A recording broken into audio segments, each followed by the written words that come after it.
Good afternoon, everyone, and a warm welcome to QuickBooks Labs. It's good to be back. We do apologize for missing last week, but we'll explain later why. A little thing called recertification got in the way. More on that later. QuickBooks Labs, a fortnightly podcast designed to be the place to learn all about the world of QuickBooks and other accounting software.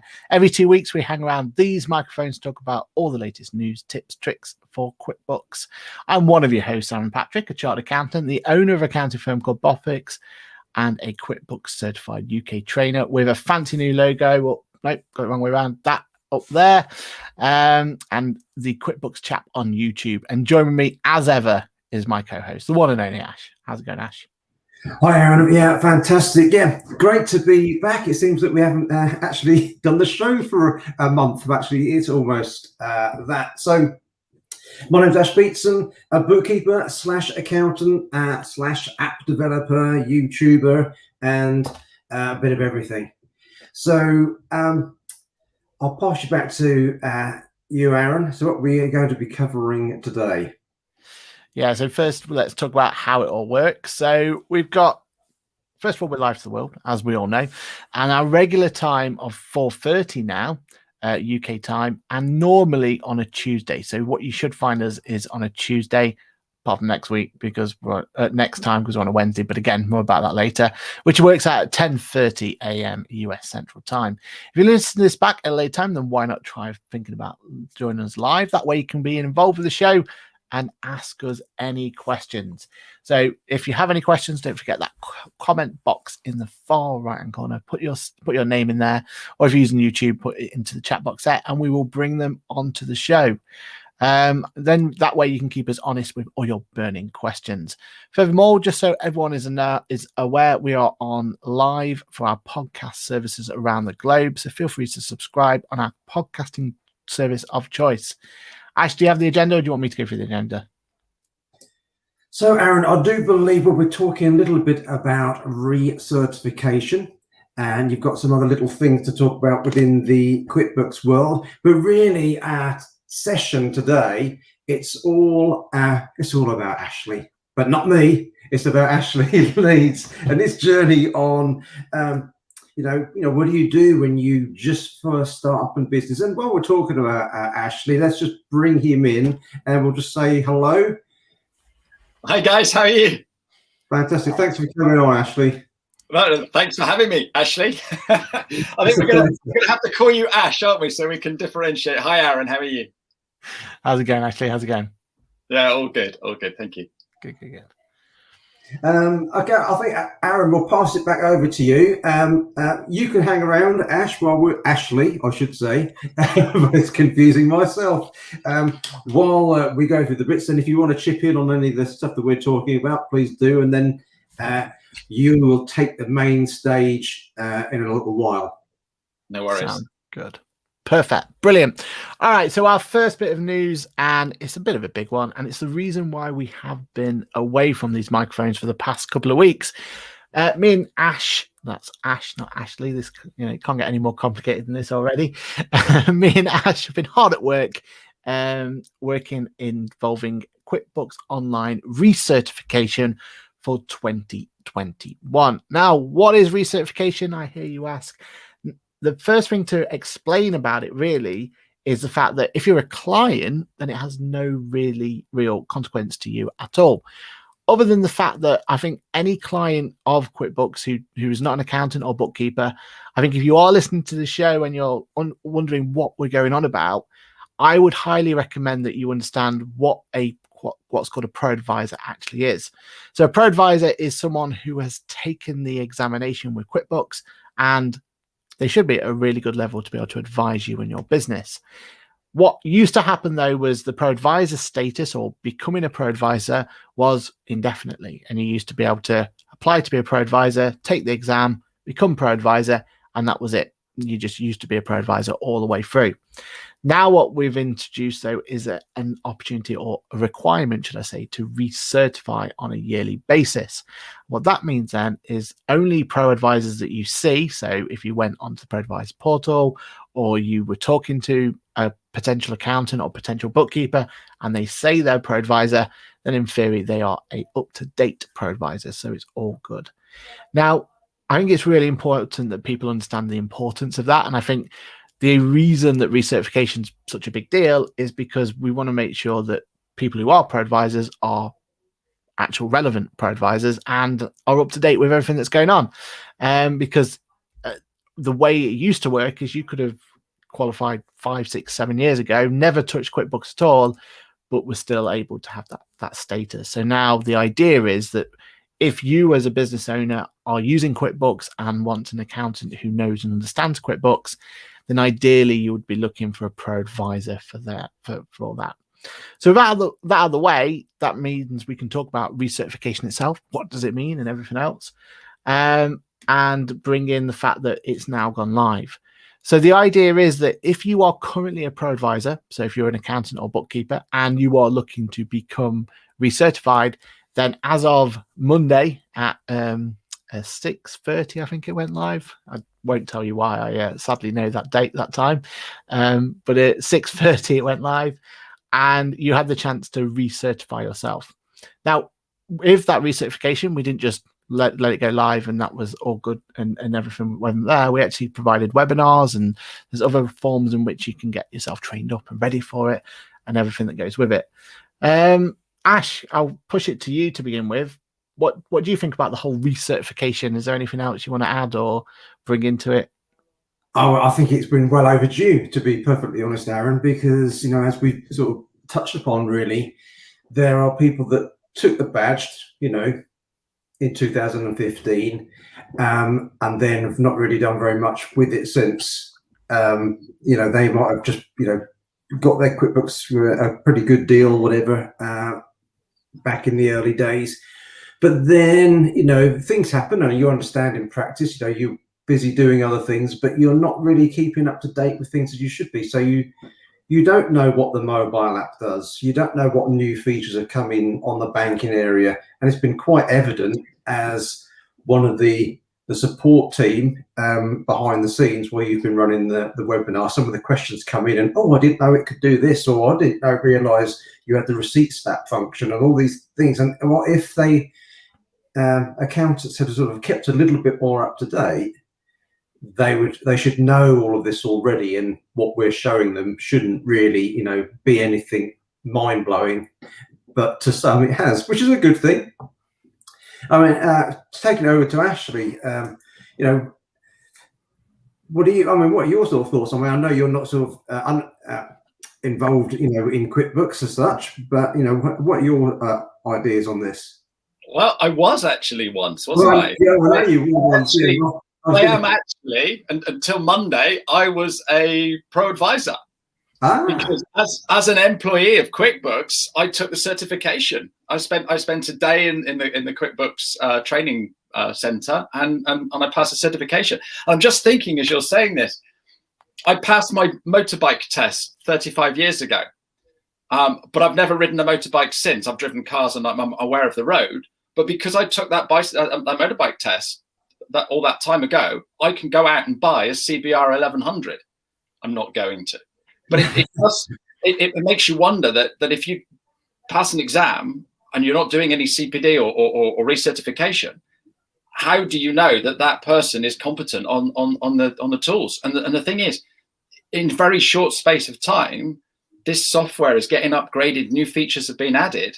And if you're not going through a recertification program, you're missing out on all these new features, and therefore all of your clients are missing out on, you know, all the things that you can be doing. So I think it's fantastic. Yeah, absolutely. I mean, just when you mentioned that, then Ashley, about the, the bike license, just remember think what, because I'm not a qualified accountant, but I know you are, Aaron. You know, I used to work in practice where I knew that there was a qualified ACCA who had qualified back in 1972, whenever it was. But do you actually need to take new ACCA exams? As long as you keep paying, they're more than happy to keep your license up to date. So, yeah, as long as you keep paying, they're more than happy. But you're right; it does seem that, doesn't it? It does seem like there's they should be. I suppose their get out of jail free card in terms of making sure you're compliant is CPD, isn't it? Because they'll want you to make sure you've got CPD of a set amount before they will actually sign you off for another year. So they'll always use that as you've got to make sure your CPD is up to date before you can actually get it. But there's no kind of recertification or anything like that, which I'm pretty happy about, to be honest. I think that's a time of my life I definitely don't want to go back to in exams and that sort of element. But no, there isn't anything there. But I think that whole analogy about the bike is so important, isn't it? It's that idea that things are changing, and like Ashley said, it changes so much. I mean, we started this whole QuickBooks Labs element and this webinar because of the amount of changes going in and letting people know about it and understanding how that changes go. So I think it is important. I think it is something that is only ever going to be more useful going forward. And your Xeros of the world and the other ones, they've already got that already in place. So it's kind of it was about time, like you said, wasn't it, to get it there.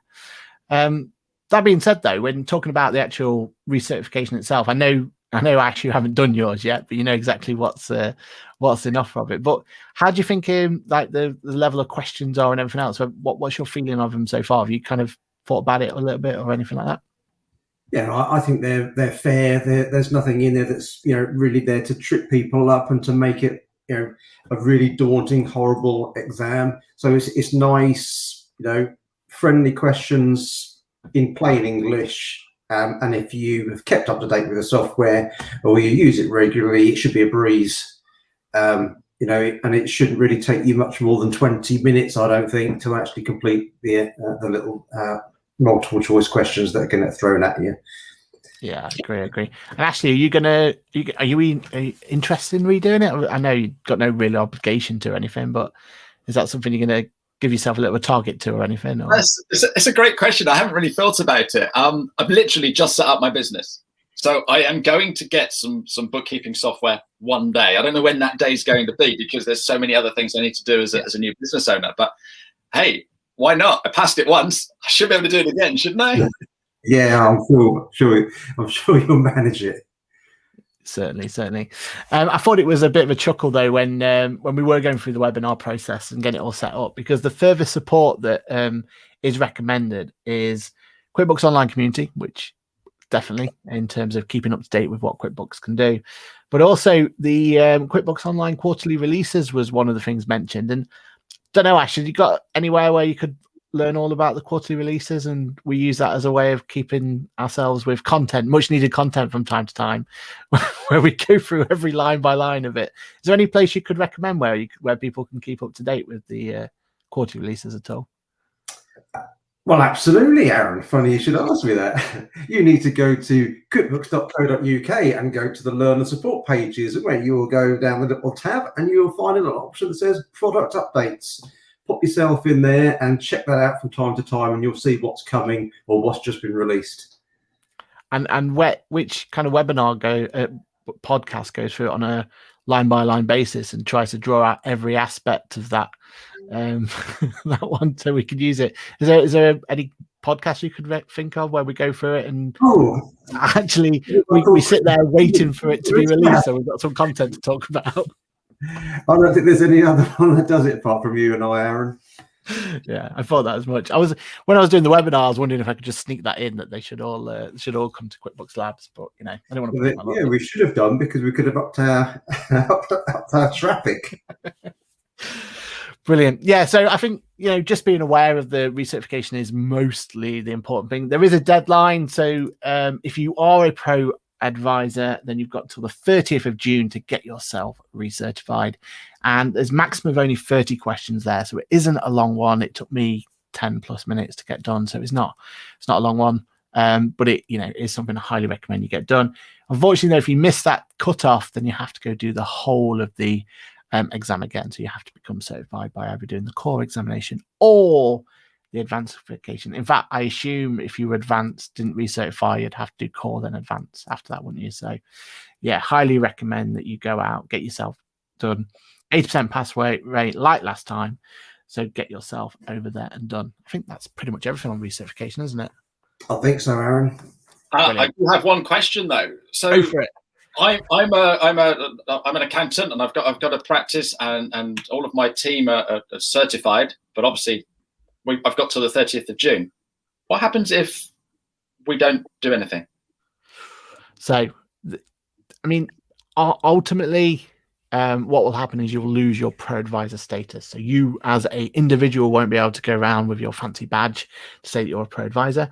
But for the firm, it means that they will lose points, and points mean prizes in our term, in terms of what you can use them on. So it means what tier your practice is at. So you could be reduced into a lower tier. And also you don't get to be on the Pro Advisor portal anymore, which is a shame. So the Pro Advisor portal is basically if a new client was to sign up with QuickBooks and was to go in and look at getting themselves QuickBooks for the first time, and they say they don't have an accountant, then there is an opportunity there to become pushed forward as a potential accountant for them. So it's well worth it. And also you get a fancy badge. So we all like badges, don't we? So, and actually talking about it's class as CPD as well, isn't it? So there you are. That's what more would you want to get yourself recertified going forward? Thank you. Brilliant. Yeah, you're not on there. You're banished from the find. It's the find an accountant directory, isn't it? So yeah, you're banished until no you longer are you on that list. I'm really intrigued actually on the 30th of June, just see how many is in who's going to be still on there. I'm counting on the days really to have a look and see what happens. So yeah. Brilliant. All right. One of the other updates, a really quick update here, and it's a weird one because it's one where I got it updated on one out of my files and I've not seen it update anywhere else. So I don't know if it's one of these ones where, like QuickBooks does from time to time, where they'll just release it to a very small number, see how it goes and kind of go from there. But this update is could be quite a significant one, I think. So if I just jump and share screen quickly on QuickBooks Online. So here's QuickBooks itself. If I jump into the banking screen and I go to the banking area and I was going to look and categorize, say, this transaction here, then everything looks exactly the same apart from the bottom here where it says categorization history.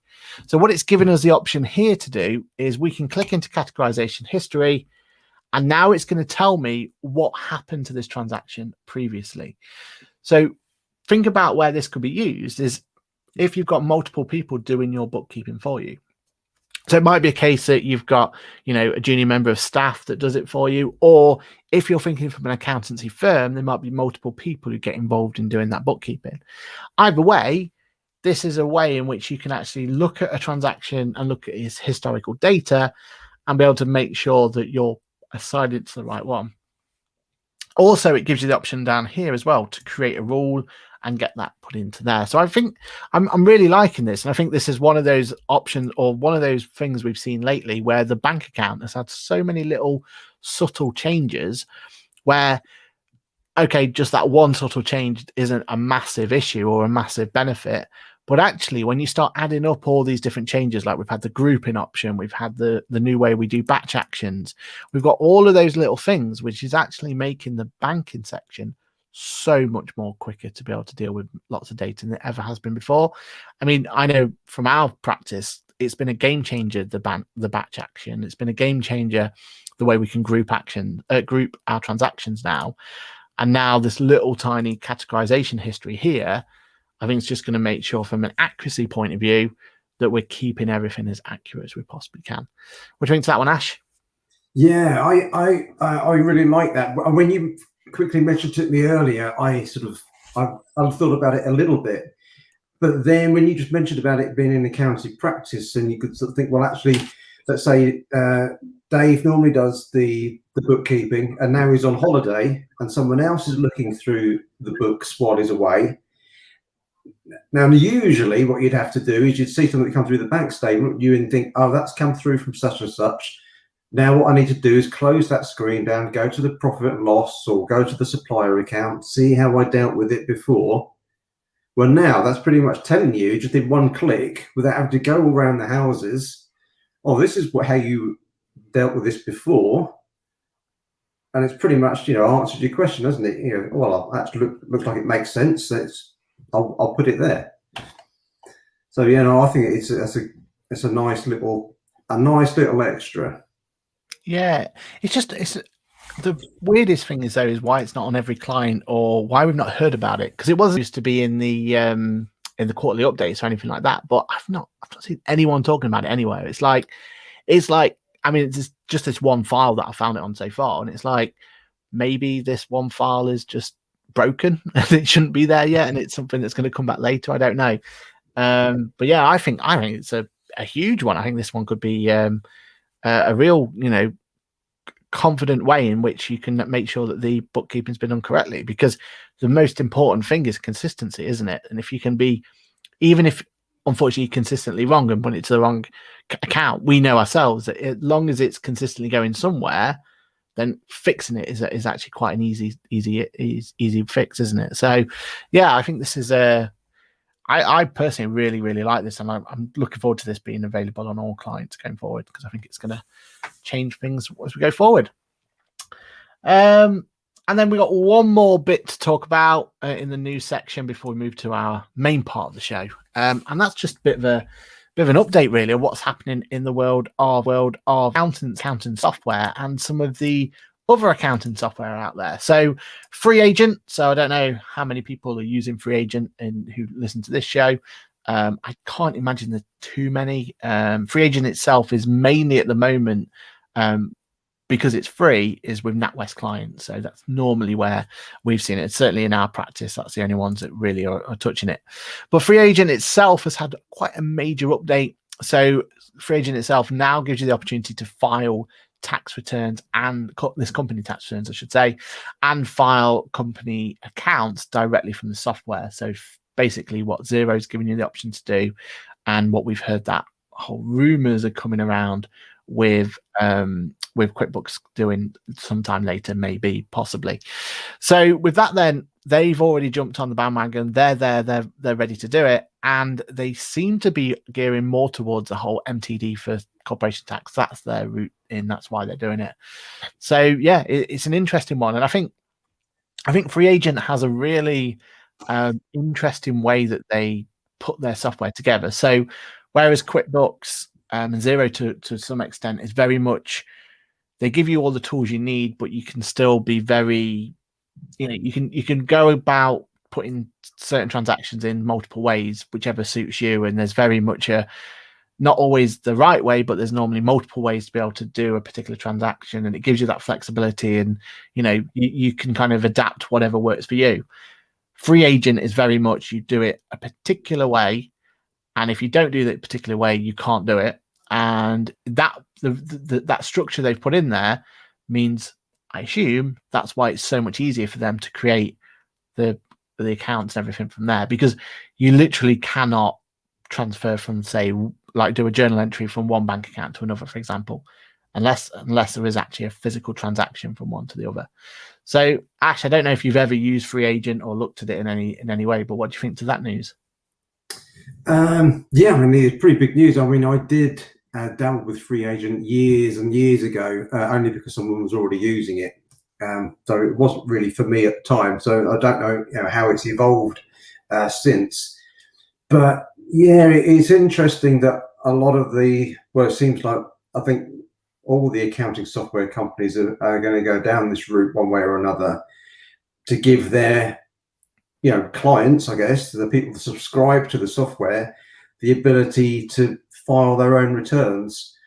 Now, I know I'm not no longer really in accountancy practice, but from an accounting practice point of view, I don't know how that works unless you are a Free Agent only practice, or a QuickBooks only practice, or a Xero only practice, because then everyone in that practice learns one method.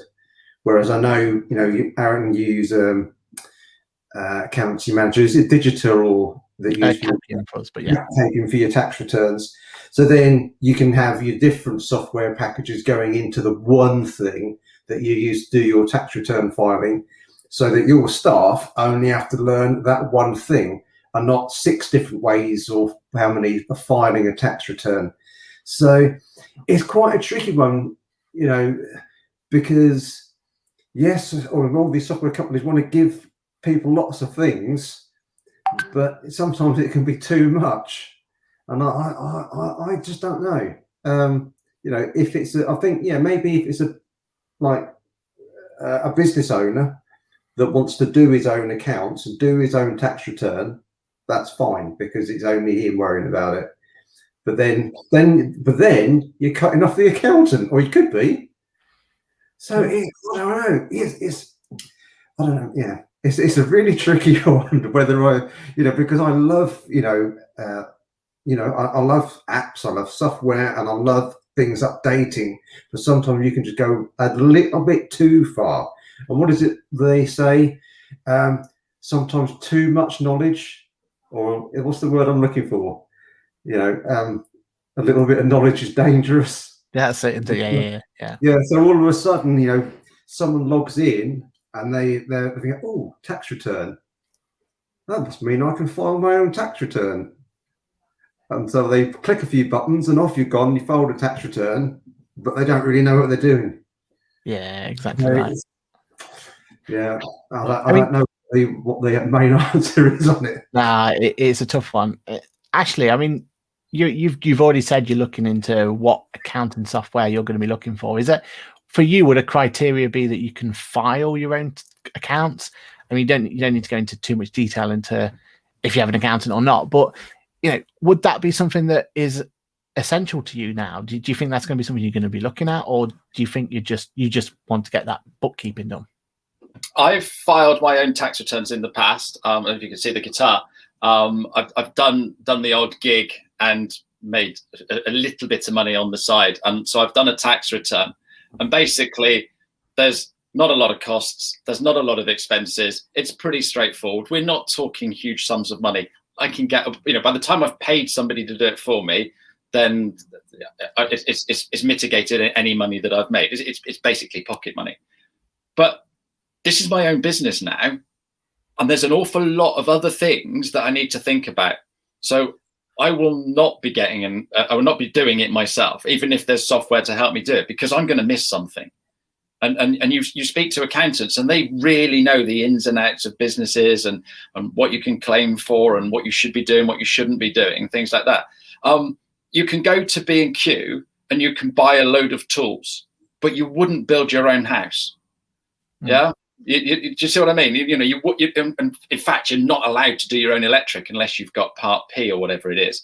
So there's certain things that you have to leave to the professionals. And so this is going to be my only source of income. I want to get it right. So no, I whatever software I pick, I won't be using the feature to file my own tax return. Thank you. Yeah.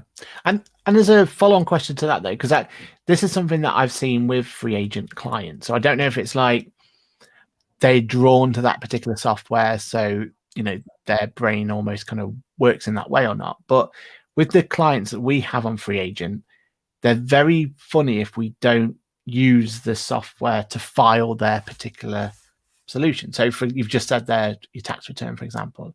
If we file our tax return via our own software, there's almost like a disconnect of, well, how does free agent know that that's happened? It's almost like, and it's obviously clever marketing, but it's almost like in their eyes, their whole business is run by this solution, which is great. And that's what the whole point of accounting solutions all about, isn't it?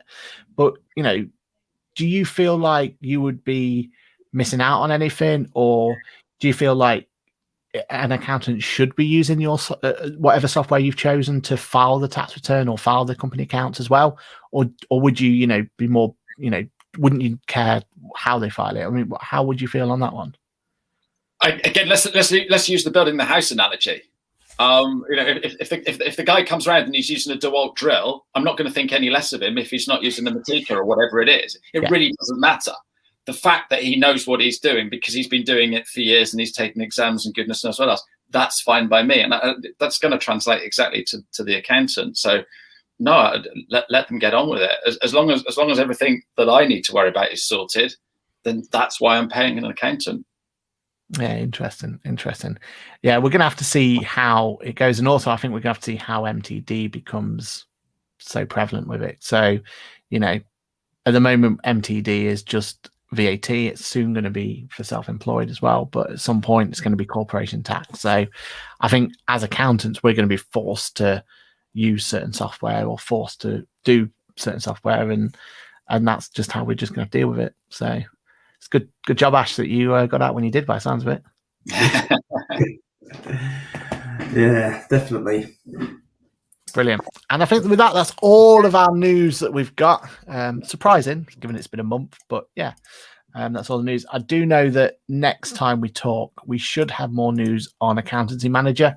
So we teased it last time we were here, that we had some news about Accountancy Manager and how Accountancy Manager is going to be updated. But we'll talk more about that next time. Ash, over to you. All right, thanks, Aaron. Okay. Ashley, so we had a bit of a chat yesterday, but before we get into all of that, why don't you just literally just introduce yourself very quickly? I know we know your name, but just give us a little bit about you. Okay, so I've been working in sales for the last 30 years. I've sold loads of different things to loads of different people, mainly or predominantly 95% B2B.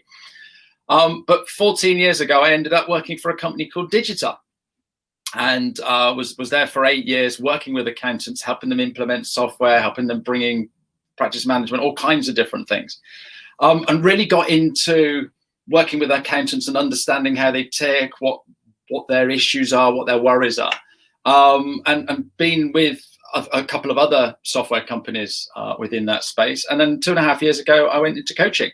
And I worked for a company where we worked one-to-one with accountants doing coaching. And that involved lots of other things as well. And what I really love doing is just working one-to-one with people.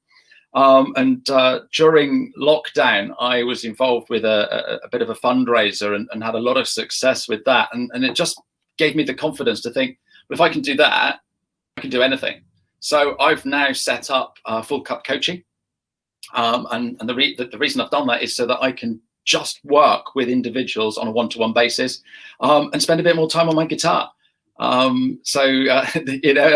This is a lifestyle business. I'm not going to set the world alight. I'm not going to make millions. I want something that where I can spend more time with the people that really need it. So that's where I am. Yeah, excellent. So we know that you are on. Basically just starting up your own business, just getting off the ground. And, when you do that, and I've done it before and Aaron's done it before, there's a lot of things, that you got to think about. And where do you start? So, what has been your sort of first go-to now that you've sort of just, what was your number one that you had to sort of think about? Right. Okay. So the first thing is there's a lot of people out there with help and advice and opinions, and I've just sucked it up like a sponge. And I've got a friend, and I'm going to give him a name check, Richard Carpenter. He messaged me and he said, Ash, I'd really like to work with you and to help you because of everything that you've done. So he's acting as my mentor, and so I that is number one for me. Because when you're on your own, you are on your own. I can go in and I can talk to my wife, and no disrespect to Debs, but she doesn't really get this and what we're doing. But Richard's been there, done that. He's working with other people. So he's turned around to me and said, have you thought about this? And then I can send him a WhatsApp message. This has happened. What do you think? And it's pull your socks up, forget about it, or whatever it is that's a worry. He's been there, but he's also there to share in my successes. So I've had a lot of engagement on LinkedIn. I've been doing a lot of work on LinkedIn, and I've had a lot of engagement. And it's sort of like, hey, this has happened. They go, oh, that's brilliant, and all that sort of stuff. And then I spoke to him yesterday, and he said, so what are you going to do with that engagement on LinkedIn? So he set me some more challenges. So I think that's number one. Is I've got somebody watching out for me. Not that I need anyone watching out for me, but to know that somebody is there. I think as an employee, so all my working life, I started out as a waiter in a hotel and then became a chef. All throughout my working life, there's been someone to go to and say, What do I do now? How do I do this? Should I do that? And now it's just me. It's just me. So having someone else, I think that really makes it so much easier. Yeah, I think that's a really good point, having someone that you can just bounce some ideas off. And I suppose I was quite lucky when I started up. So even though I had sort of left to start with my own, bookkeeping business then, the firm that I left kept me on as a subcontractor. So it's almost like I was still, with a team. So if I just wanted to ask them a question about what I needed to do when I was preparing some accounts, I could just go to them. So I was lucky in that respect. That I suppose I did have that. I still had that communication with others. So I suppose that's pretty important. What about you, Aaron, when you sort of left, started up your own?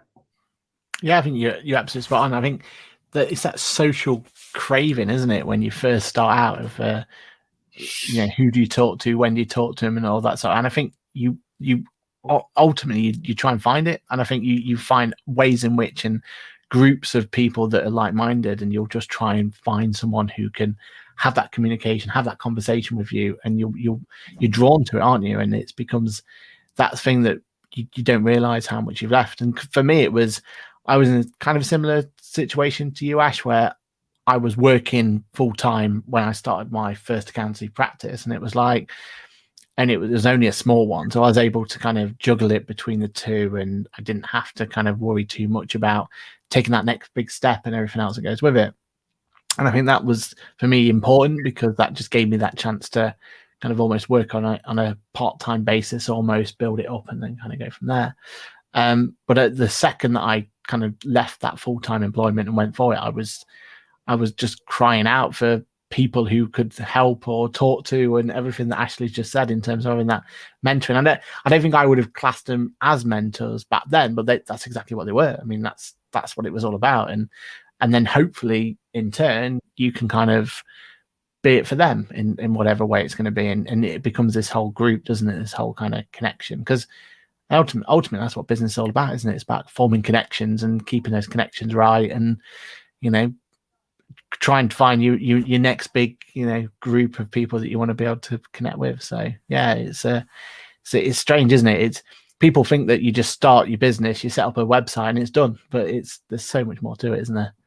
Yeah, it depends on YouTube videos you watch, because every time you're on YouTube, they're all coming up. You can do this, you can do that. And it's not like, really? Yeah, you've got to be careful about that grass is always greener mentality, hasn't it? Especially if you go on any social media about, the person who's got that big fancy car because, and all that sort of stuff. And you just got to be careful, haven't you? Yeah, absolutely. When we had a quick chat earlier yesterday, Ashley, and funny you mentioned connections, because that's basically exactly this term we used yesterday, and that is connections, and that and using LinkedIn, as I'm sure Ashley will mention in a minute. So one of the main things, as we said yesterday, is that there's lots of things you want to do when you start up your business, but the most important one is trying to get some money in. Trying to actually get a client, get a sale. How do you do that? Go on, Ashley. Give me some tips. That's the thing, isn't it? So I'm very lucky because I've got a few savings. So and because I've been working with accountants and helping accountants to grow their businesses, I've learned from all of their mistakes. And when you first set up in business, the temptation is to categorize a client as somebody who can breathe. And what you need to do is find somebody that you want to work with, somebody that's, why do you put up with this person just because they're paying you money? You've got to have the right client. So I've got a bit of breathing space, and I'm going to take my time and find the right people that want to work with me. I'm not going to have 1 million clients, so therefore I can be a little bit more picky. And I want to work with people that want to work with me. So I'm not going to be doing any hard sales, because I've worked in different industries with other salespeople that have gone in and right, you got to buy this, you got to buy this. And people buy it and they don't stay, and then you get buyer's remorse and whatever it is. And it just leaves a bad taste for everybody. And I've always maintained that people have bought from me. I've not sold it to them. And that's what I want for my business. I want people to come and work with me because they want to work with me, not because it's cheaper, not because it's more expensive, not because they get a fancy car, not because I've got a great logo. It really doesn't matter. I want people that believe that I can help them and they want to work with me. So I'm going to take my time. And I think that wouldn't that help as well, you getting more clients, because that's the sort of mentality that accountants need and they want, and because it's all about relationships with clients, isn't it? And for accountants, should I say, and it's all about finding the right clients and finding the right opportunities. And if that's your ethos and that's what you're pushing forward, then ultimately that you kind of all looking for the same goal, and it's all the common goal, isn't it? So it's going to help. It's going to help you breed success by basically practicing what you preach, isn't it? Yeah, exactly. And you think about some of these huge corporations. They pile them high and sell them cheap, but they've got to do so many more transactions to make the same money as what somebody else is doing. You look at Timex or Casio compared to Rolex or Philippe Patek. It's exactly the same thing. All of these watches will tell the time, but some of them are sort of like many more times more expensive, but they're still selling them. And that's what I'm hoping to do. I'm offering a gold-plated service, and so therefore people will pay for that, but not everybody. And I'm going to take my time to find those people that want to work with me. Yeah, absolutely. I do know when I first started up that I made that mistake of literally taking anything, and then a couple of years down the road, there's people that you originally sort of liked, and then you gradually don't like them because you're charging them a fraction of what you might be charging somebody else. So and things have just got sticky, and you've not been able to change it, or I couldn't at the time.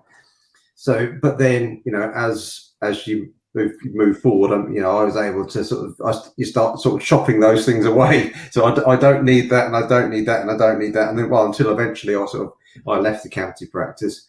But as you've said, Ashley, one thing I would, if I ever started again, is choose your clients. If you're selling a service, choose them wisely. Definitely. Yeah, exactly. And the thing is, you're going to be working with them a long time, so you want to make sure that you like them and they get on with you. You talk to somebody down the pub. I don't know if you remember, we used to go to the pub and chat. But you chat to somebody down the pub and they go, "Oh, I hate my fill in the gap." So why are you doing it? Oh, because I can't be bothered to change. And then whoever it is fill in the gap, they're down a different pub talking to their peers, and they're going, "Oh, my clients and oh, they're awful, and why don't you get rid of them?" "Oh, because they're bringing in money, or they've been with me a long time, or I don't want to let them down." It's like, why is everybody doing this? If it was a girlfriend or a boyfriend or whatever, and it wasn't working out, it's cheerio and move on. But we're in business. Oh, we can't let go of business. And I've had conversations with people, and we've gone through their client base, and you're looking at this client. Oh, this client is a real, we call them pitter, so it's a pain in the ass client. And you sort of like, why are you working with this client? "Oh yeah, because we're getting this much money." Yeah, but if you look at how much you're making from that client and how much it's actually costing you, you're actually losing money with this client. So if you actually got rid of that client, you'd be making more money. And that's when you hear the penny drop. Yeah. So I would be going against everything I said if I just take anyone on. So I've got to practice what I preach, because these are the sort of things that I will be doing with people as when I'm working with them. That'll be one of the first things I do is, what on earth are you doing with your pricing? Why are you charging so little? So I don't want to fall into that trap. Yeah, absolutely. I know most people will, they'll think about setting up a website, and I always think that's, some people will think, oh, I don't know if I'll bother with that, but I always think it's pretty much a necessity, even if you don't use it that much. But on top of that, what are your other sort of tips on how you can just reach other people that you want to hopefully connect with and maybe sell with, and what would be some of your go-tos as to trying to sort of get yourself promoted? Okay, so first off, yes, website straight away. Everybody looks at a website, and I talk to people. Oh, I haven't got a website because it's all word of mouth. But if I turn around and say, oh, you want to go and have a chat with this person? Yeah, fine. And they'll Google them and they'll have a look at the website. And if the website looks pants, they're sort of like thinking, well, if the website's pants, is the service they're going to give me pants? If they haven't even got a website, where are they trading? We're in the 21st century, guys. And I've just set up my own website using, am I allowed to name the company that I used? Is it Squarespace? No, I used Wix. Oh, right. Okay. Oh, we're sponsored by Squarespace. a mate of mine's got a website company, and he said, Ash, you don't need to spend a fortune on a website. You just need a presence. And Wix will do the job for you. When you're making loads of money and you want a decent website, come back. And for somebody like that to turn around and say that, you'd have thought, he said, yeah, you need this website, you need this, and 10 grand later, I've got the world's best website. But that's going to take weeks and weeks and weeks. And I knocked this website up in a week. And it does the trick. I've got the things on there that I want. And so who's this Ashley guy? What's this full cup coaching? Oh, I can Google it, find it. There it is. Oh, he looks all right. Got a testimonial on there. There's some interesting blogs. His prices are there. What more do you want? So definitely a website. Yeah. I'm a big user of LinkedIn. Okay. I've been on LinkedIn for, I don't know, 15 years maybe. And I've got an awful lot of connections on LinkedIn who are in the accounting space. So I know a lot of accountants. At the moment, I'm in an anti-compete, so I'm not allowed to talk to a lot of them. But they're all connected to other accountants. They're all connected to other business owners. And so that's my target market. So a lot of people that I'd love to work with are hanging out on LinkedIn. So I'm at the moment putting out a lot of content to create engagement. And so people are now seeing who this guy is. People buy from people who they know, like, and trust. And what better way to get people to know, like, and trust you than putting stuff out on LinkedIn? And that's what I've been doing. And I haven't changed anything that I've done. I've always been putting stuff out on LinkedIn, especially in the last 3 years. So there's loads of stuff there. So you can trawl back and see what stuff I've done, articles I've done, and things like that. And now I'm making my blogs a little bit more personal because it's about me rather than the business that I'm working for. So people are seeing a little bit more of Ashley in the blogs and the posts. So, and that's creating a nice sort of engagement. I'm getting some lovely messages coming through off the back of that as well. So I think that's the top tip, is to find out where your target market is and start talking in that space.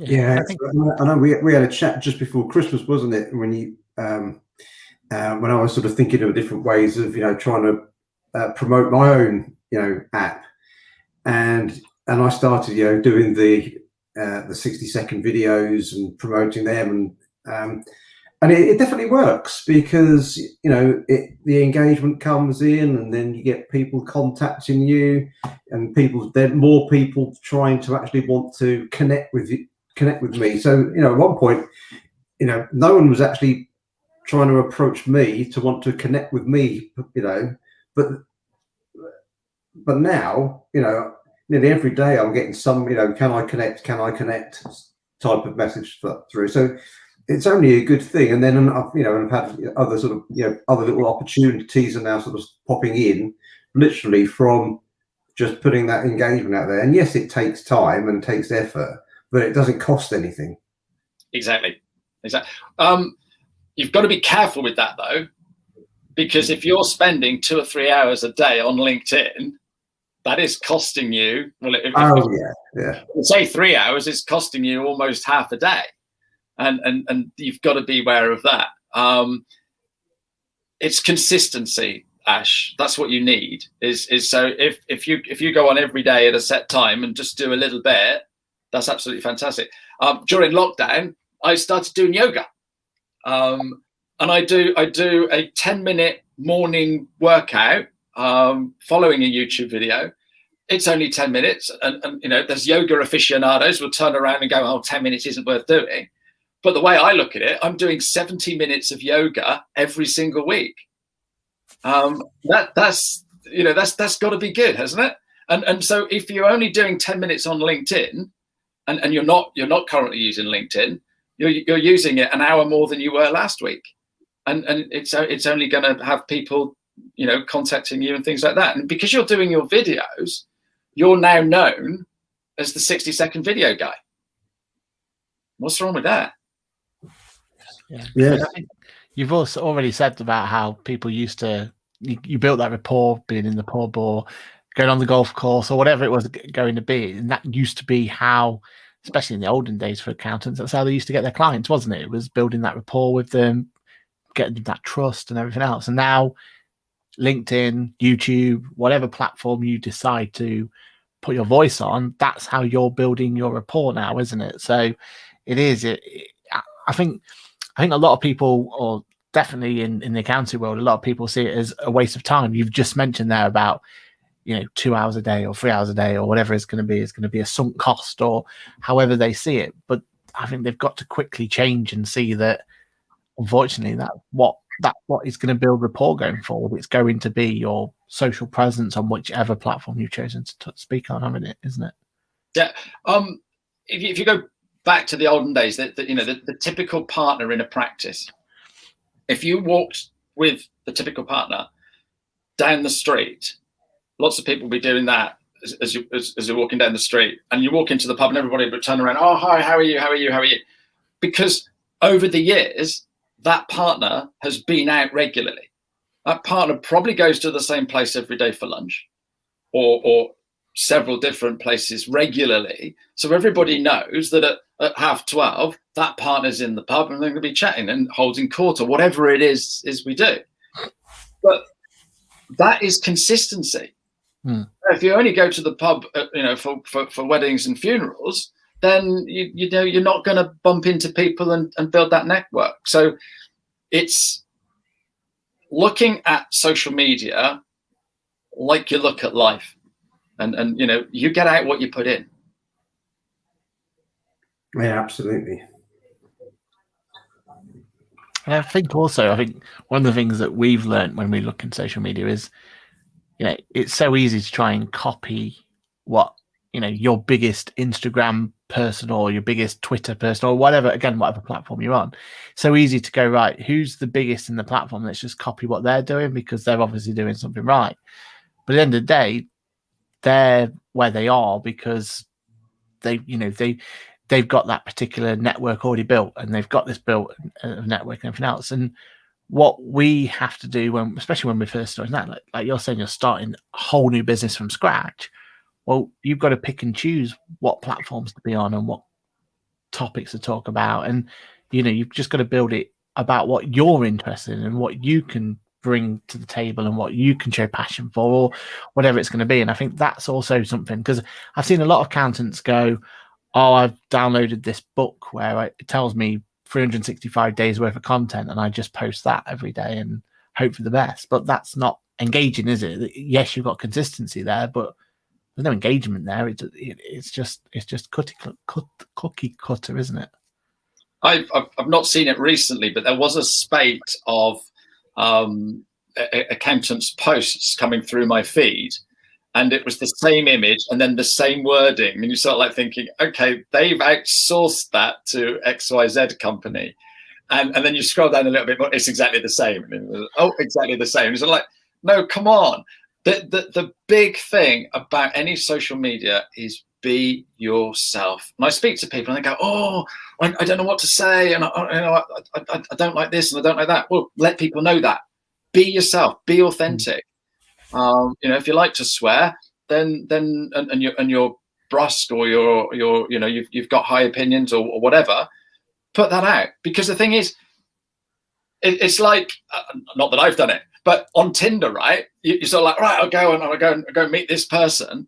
And you get there, they're 6 inches, 12 inches shorter than what they say. They're like 3 or 4 pounds heavier, and whatever else it is that you don't like. You're sort of like, what? Why aren't you being authentic? And this is the same in life, So just be you. And if people don't like you, that's fine, because there are people that do like you and have the same values and opinions, and those are the people that you will attract, which is the people you want to work with anyway. Yeah, I think with that whole bit about content, though, I think the thing that clicked for us, and for me in particular, was content is driven by conversations you've had throughout the day, isn't it? Like, I'm talking to clients and they've got a need.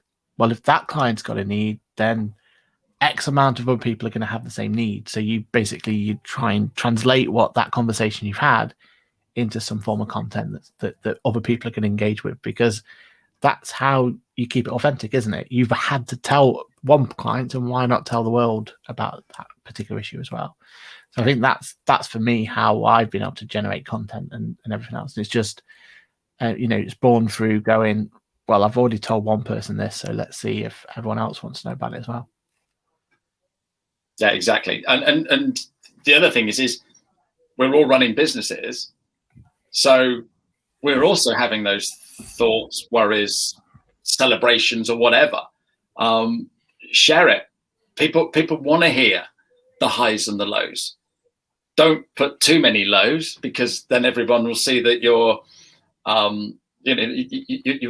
you've got to be positive and upbeat, honest, authentic. And if you are having a really tough time, try and find the good things out of there to post about, and don't keep dragging yourself down, because people don't want to hear that either. Yeah, agreed. Yeah. I think but we should have a comment come up, Aaron. So when we talk about sort of marketing, I've never tried this, so I might have a look at it. I don't know how much money it would actually cost me to advertise on eBay or Amazon, but apparently, so thank you for the comment, by the way, Coco products. You get the power of their advertising and Google ratings. Something I might take a look at. I'm not sure exactly how that works, but it's always worth investigating. Yeah, I think anything like this. I mean, QuickBooks do the same, don't they, with the Pro Advisor portal we were talking about at the beginning. Any of these platforms, the only reason they are generating any form of kind of traction is because they're spending a lot of money with Google on their SEO and everything else. And I'll always admit, like, the one thing we messed up when we first started out, our current company, the Boffix, was we went in this whole idea of, well, we need to be top of the SEO rankings in this thing. So we started going down the route of how much do we have to pay and put into all this, that, and the other. And it turns out all we were doing was making it so it was more costly for QuickBooks to promote our Pro Advisor portal on theirs. So we were just battling with each other trying to get to the top of the thing. So if you put, Aaron Patrick in, for example, and it came up, it was, we were just basically spending money to get to the top of a tree that, we had no right being at the top, to be fair. But we learned so quickly and so brutally that, let the big companies spend all the money on SEO and stuff and just try and ride it. Just like this comment here is absolutely spot on. I think is use eBay, use Amazon, use any of those type of ones to spend the money on the SEO, and as long as you've got a good product and everything, it will go through from there. Little aside on that, I had a phone call from Google. They wanted me to do some Google AdWords, and we're having a chat. And I need to be spending £50 a day to get, I think it was 10 leads or something. It was ridiculous, because it looks as if the one and his wife is doing coaching. So I thought, I'm not going to be spending that much. No, it's crazy, isn't it? It's crazy. And that whole world now is kind of, it's the big boys who've taken it, haven't they? Like, they've got it and they can have it, and that's fine. You know, you've already said LinkedIn or YouTube or Instagram or them sort of ones. That's the place where you can, you know, have a voice and be able to be heard, and that's where you want to be building those connections. So, yeah. Well, Aaron, I think it's almost that time. Certainly is, yeah. Ashley, I've been brilliant. Thank you so much for coming on. Do you want to push your website, promote any content? I was about to say the same thing. Yeah. All right. Well, that's very kind of you guys. Yeah. So it's Full Cup Coaching. So it's fullcupcoaching.co.uk, and you'll see a picture of me stood on a mountain doing that because I've got my own business now. It's just amazing. And all I want to do is just chat with people. So find me on LinkedIn. It's Ashley Leeds. You can find me on LinkedIn and connect with me and just have a chat. So yeah, I'm going to be doing a LinkedIn habit. I'm running a pilot scheme soon. And what I'm going to be doing is inviting people to come in every single day, Monday through Friday, just for 15 minutes each day, and just get them into a habit of doing LinkedIn. So I'll show them some tricks and some tips and stuff like that to get them started. Once you get into that habit, then you start doing it. I promise I won't push any yoga on you, but that's what I'm planning to do. Oh, that sounds brilliant. And you're right, that 15 minutes can be, you know, getting yourself into that habit. I think that's going to be huge for people. So that's brilliant. That's really, really good. Well, thank you very much for having me, guys. That's been a pleasure. Anytime. We'll definitely have to have you back on and find out how the business is going and have an update later down the line. Ash, anything your end you want to promote? You're still doing 60 seconds, aren't you? Have you got any more coming? I have. I put a little one out there a couple of days ago, the simple one. So you can, if you just go onto YouTube and just search for QuickBooks tips in 60 seconds, or actually just search for my name. I think it comes up, Ash Beats, and you'll find me through there. I've got lots of updates coming through on NetTracker as well that we'll be releasing next week. So perhaps we'll put those in maybe on the next one. That's it. There's our news content for next time, all sorted then. Yeah, perfect. we get to see it from the horse's mouth, so they say. I mean, actually, just one last one. Have you thought about YouTube? Is that you've thought about trying to jump on that bandwagon, or? So I'm trying to think of what videos to do. I've literally just started Instagram. Yeah, because I feel that's something that could happen. Because I'm a musician, and if anyone wants to go and try and find Just Dandy, that's I've got a YouTube channel there with loads of videos on. So I know about YouTube there. So I will set up a YouTube channel eventually because I'm going to be doing some LinkedIn videos and stuff like that. So and there's lots of little things that we don't use in business that are quite, you know, little tricks and tips and stuff like that. So I will be doing some videos like that. At the moment that they're residing on my website. But yeah, I will one day have a Full Cup Coaching YouTube channel. Awesome. Looking forward to it. Brilliant. All right, Ash, I think that's it, isn't it? That is in goodbye for So we had a date all planned, didn't we? Could you tell? Yeah, Wednesday the 19th at 4:30 p.m. We'll be back. Perfect. And we promised to be back within 2 weeks this time. We've got no recertifications that are going to jump in the way like we had last time round. So if you again, just as a reminder, if you are listening via podcast, don't forget to follow us on Facebook and consider joining us live so you can get your question asked. We're going to have to leave the other questions that come through for next time, which is not a problem. But with that, it's a goodbye from me. It's a goodbye from me. And we will see you in 2 weeks' time. Again, Ashley, thank you very much. Been a star. And we'll see you all next time round. Cheers, all. See you guys. Bye.